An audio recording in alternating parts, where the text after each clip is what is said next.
Hello बच्चों, कैसे हो? आपका स्वागत है त्रिपाण स्टडी सेंटर में। आज जो हम करने जा रहे हैं कक्षा 12वीं के लिए जो है सीबीएसई के अंतर्गत एनसीईआरटी के बुक के जो है पॉलिटिकल साइंस के चैप्टर नंबर 4, जो कि काफ़ी महत्वपूर्ण है। इस चैप्टर में अल्टरनेटिव सेंटर ऑफ पावर का है, जिसमें सत्ता के वैकल्पिक केंद्र के रूप में है। ये चैप्टर काफ़ी महत्वपूर्ण है। इसके अंतर्गत हम कुछ क्वेश्चन को लेंगे जो कि एग्जाम व्यू से काफ़ी महत्वपूर्ण रहेगा, और ये क्वेश्चन पे हम प्रकाश डालेंगे और जानेंगे हर एक छोटी बात, और इस हर एक बात के जो है विस्तार पूर्वक समझने की कोशिश करेंगे।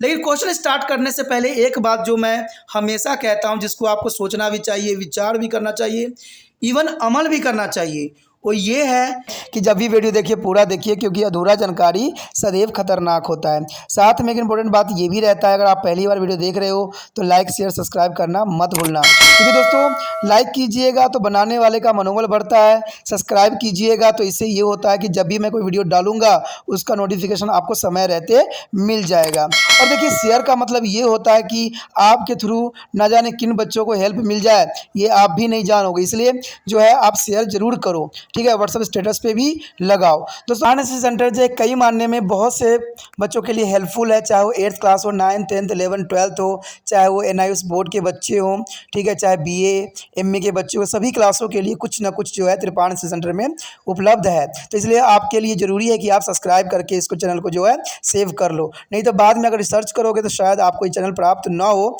तो इसलिए सोचना नहीं, विचार नहीं करना है, सब्सक्राइब करके जो है अपने पास सेव करना है। दोस्तों, ये तो बात था आपके लिए, लेकिन आप देखते हैं हमारा आज टॉपिक क्या है। आगे जो हमारे समक्ष आया है काफ़ी महत्वपूर्ण क्वेश्चन है। 5वां क्वेश्चन काफ़ी महत्व रखता है। ये काफ़ी महत्वपूर्ण इसलिए भी है क्योंकि ये हमारे देश और दूसरे देशों के संबंधों को यहाँ पर परीक्षण करना है।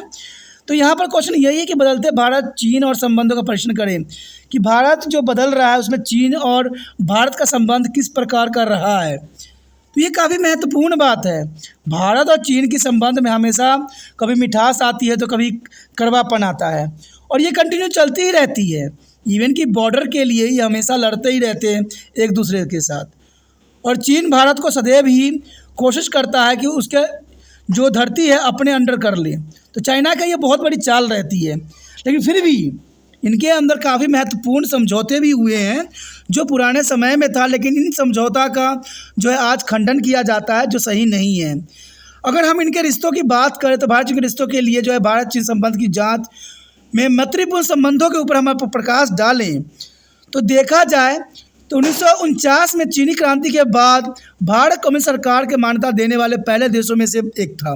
ये मैत्रीपूर्ण संबंध की ओर इशारा कर रहा था कि 1949 में चीनी क्रांति के बाद भारत पहला देश था जिसने कम्युनिस्ट सरकार को मान्यता देने का अधिकार रखा। दूसरी बात यह थी कि प्रधानमंत्री नेहरू और चीनी प्रधानमंत्री जो झाओ एनलाइन ने 29 अप्रैल जो है 1954 को शांतिपूर्ण सह अस्तित्व की 5 सिद्धांतों यानी पंचशील को अपनाया, और ये पंचशील काफ़ी महत्वपूर्ण थी। देखा जाए तो ये मैत्रीपूर्ण संबंध थे जहाँ पर काफ़ी महत्वपूर्ण समझौते हुए, और देखा जाए तो भारत हमेशा जो है चीन का जो है मान्यता दिया है, और ये महत्वपूर्ण संबंधों की तरफ इशारा यहाँ कर रहा है। उसके पश्चात हमारे समक्ष आता है चीन आक्रमण और तनावपूर्ण संबंध। देखिए, कहते हैं जितना हमारा अच्छा संबंध नहीं रहा है उससे अधिक कहीं जो है चाइना और इंडिया में जो है आक्रमण और तनावपूर्ण संबंध रहा है। चाइना जो है हमेशा भारत के साथ कुछ ना कुछ जो है पंगा लेता ही रहता है हर समय, कभी बॉर्डर के रिगार्डिंग तो कभी किसी चीज़ की रिगार्डिंग, और ये सिलसिला चलती ही आ रही है। देखा जाए से आक्रमण और तनावपूर्ण संबंधों के अगर तरफ हम प्रकाश डालें तो चीन ने 1950 में तिब्बत पर कब्जा कर लिया था, और इस तरह दोनों देशों के बीच एक ऐतिहासिक दूरी खत्म हो गई थी। यानी ये चाइना का बहुत बड़ी चाल थी, जो चाइना ने यहाँ पर अपने आप को दर्शाया कि 1950 में तिब्बत पे उसने कब्जा कर लिया, और ये इतिहास का सबसे दूरी करने वाली जो है समस्या थी। तिब्बती आध्यात्मिक नेता दलाई लामा ने जो है 1959 में भारत में शरण मांगी थी। अब देखिए, भारत हमेशा ही शरणार्थी को शरण देता है, और ये आज से नहीं है, पुरातन समय से यह चलता आ रहा है। जब तिब्बती आध्यात्मिक नेता दलाई लामा ने जो है 1959 में भारत में शरण मांगी तो चीन ने आरोप लगाया कि भारत में चीन विरोधी गतिविधियां को अनुमति दे रहा है, क्योंकि भारत पे हमेशा ही चीन ने तरह तरह के इल्ज़ाम लगाए हैं जो सही नहीं है। क्योंकि भारत का एक कहते हैं कि रूल है, रेगुलेशन है कि आए हुए शरणार्थी को शरण देना भारत का प्रथम कर्तव्य बन जाता है।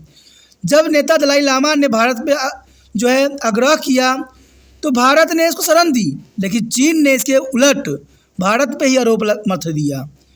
तो ये काफ़ी महत्वपूर्ण बात थी यहाँ पर। दोनों देशों के बीच लद्दाख क्षेत्र में अक्सर चीन क्षेत्र और पूर्वी क्षेत्र में नेफा के लेकर सीमा विवाद पैदा होते ही रहते हैं। तो ये भी बहुत काफ़ी महत्वपूर्ण है, ये तनावपूर्ण स्थिति पैदा करता है कि दोनों देश जो है लद्दाख के क्षेत्र के लिए भारत और चीन में हमेशा ही जो है सीमा विवाद बना रहा है और इसका सलूशन आज तक नहीं निकाल पाए कोई भी नेता। कहते हैं सीमा विवाद के कारण अक्टूबर 1962 में बड़े पैमाने पर चीनी आक्रमण हुए। 1962 के तो युद्ध आपको याद ही होगा, जो भारत पर चीन ने बहुत ही क्रूरतापूर्ण जो है आक्रमण किया था।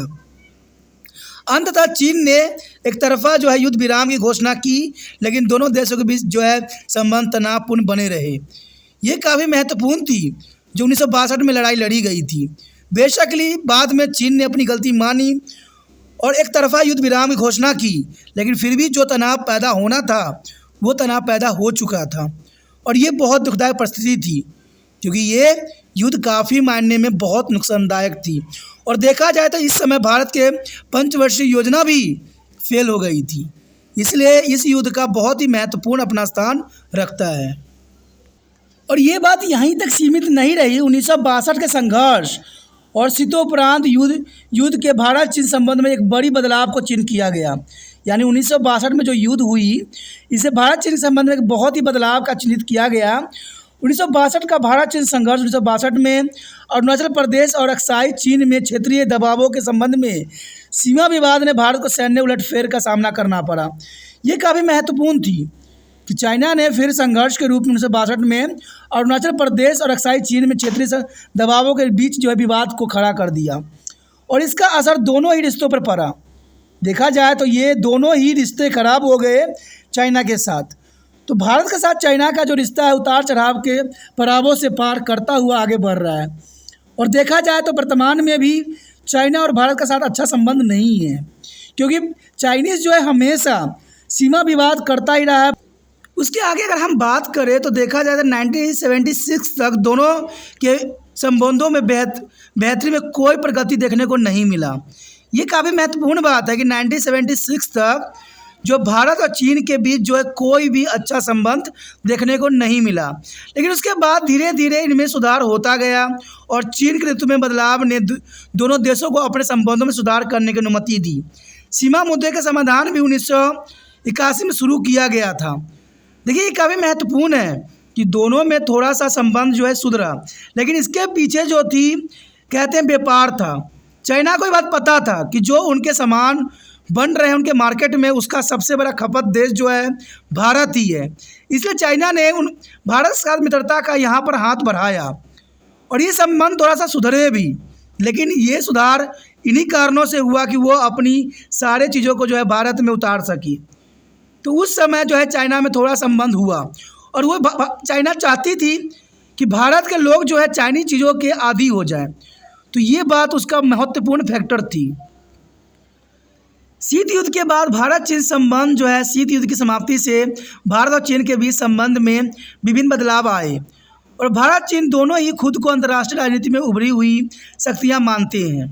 यानी देखा जाए तो चाइना और भारत अपने आप को विश्व में सबसे पावरफुल बनने के होड़ में आगे रख रहे हैं, लेकिन देखा जाए तो चीन को जो है वहाँ पर राष्ट्रीय जो है सदस्यता मिल चुकी है, लेकिन भारत को अभी तक मिली नहीं।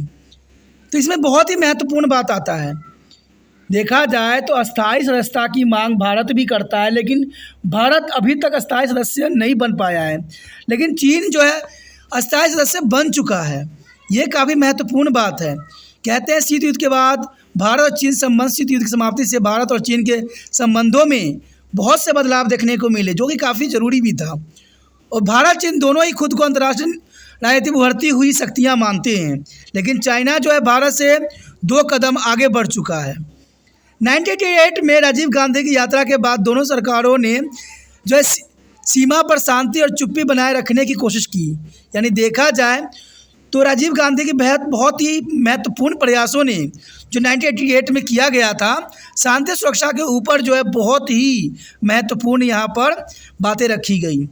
देखा जाए संस्कृति आदान प्रदान और सहयोग संबंधी समझौते पर भी हस्ताक्षर किए गए और 4 सीमा चौकियाँ भी खोली गई। ये काफ़ी महत्वपूर्ण थी कि चीन के द्वारा जो है 4 सीमा चौकियाँ खोल दी गई और 1999 के बाद से भारत और चीन के बीच व्यापार प्रति वर्ष जो है 30% की दर से बढ़ा।